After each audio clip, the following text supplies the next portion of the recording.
So I have decided to build a PC using only NVMe and SSD drives. So here is my completely silent PC behind me, packed with 5 NVMe drives and 3 SSD drives. As I did not want to use any hard drives due to them being loud, I did something else with them. And this is the solution. It's the Sabrent USB-C hard drive dock. To be precise, it's the DS-SC4B model. Let me show you what it can do. To get some things clear, this is not a NAS, it has no networking functions and it does not support RAID functions. So basically this is a DAS, direct attached storage. It has a full metal body, it's a heavy chassis with 4 toolless hard drive bays that accepts SATA 3.5-inch drives.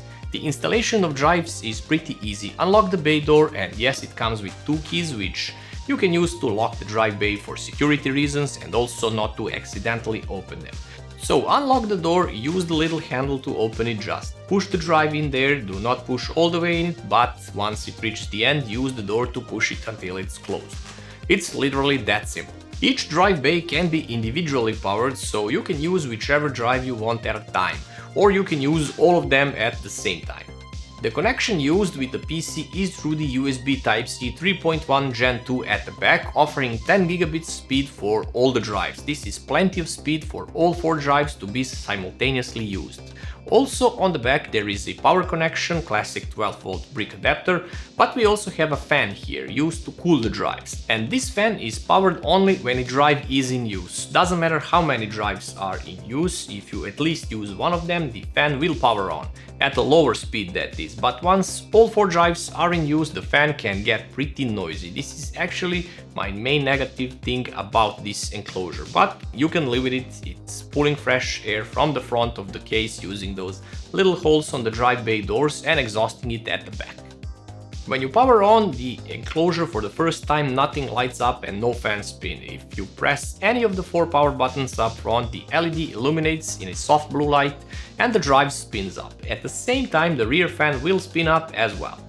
You will see a drive in your OS as you would see any detachable drive. When you are done using the drive, or if you are looking to hot swap it, simply use your OS to select the drive and disconnect.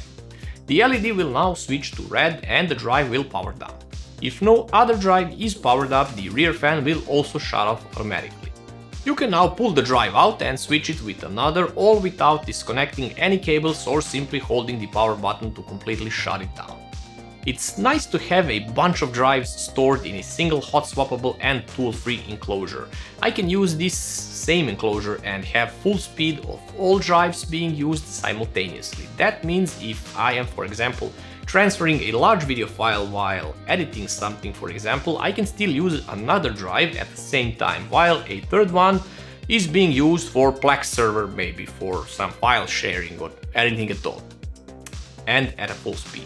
So the cool thing is that the PC sees all the drives as if they were internal drives. It's simple as that. Slower USB 3.0 base maxed out at about 500 megabits per second for transfer speed, which is just above the speed of 2 fast and high capacity mechanical hard drives. But having the USB 3.1 Gen 2 connection allows theoretical max speeds well above that any 4 mechanical drive transfer rate combo is capable of. So the interface in this box is never the limit. It uses the AS Media 1351 controller inside, and contrary to the NAS enclosures, which are great for the features they have, they lack in terms of speed. Basically, you would be limited to 1, maybe 2.5 gigabits per second versus 10 gigabits here. Although it's cool that you can store the NAS enclosure somewhere else and avoid all the noise from it. But again, speed is what's important here and the ease of use. So let's see how this enclosure behaves or how it performs. So let's transfer 4 large files from the computer. Just bear in mind that hard drives can copy files up to 200 megabytes per second max, so anything in this range from 150 and up is great. So let's see how it does. This one drive that transferred slower is actually my oldest WD green drive. That one is like 10 years old now, so the other ones performed as intended. So all in all, the controller inside the enclosure is doing a great job, I would say.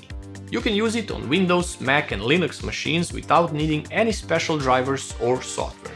You can even format drives for each operating system's native format while taking advantage of the speed and convenience this enclosure offers. For example, this is great if you have multiple machines and want to use all the benefits each operating system offers. In my case, I use it to store my video projects, and I can easily switch PCs when doing some benchmarks or simply using another PC to edit my videos. I can quickly connect it and I am ready to go. So if you're like me and have a need to store large amounts of data outside your main PC, well, this enclosure is perfect for you. It has a price of $229, it's a great investment for a device that can store a bunch of large capacity drives that are used only when you need them, so you don't have to hear that noise of a hard drive all the time. Plus, it's also fast as it was connected internally. For me, this is a win-win situation, having my PC quiet using NVMe drives and this solution when needed. So that is all for this time, guys. Subscribe to the channel, it really helps a lot. Like and share the video, and don't forget to check some of my other videos as well. See you next week.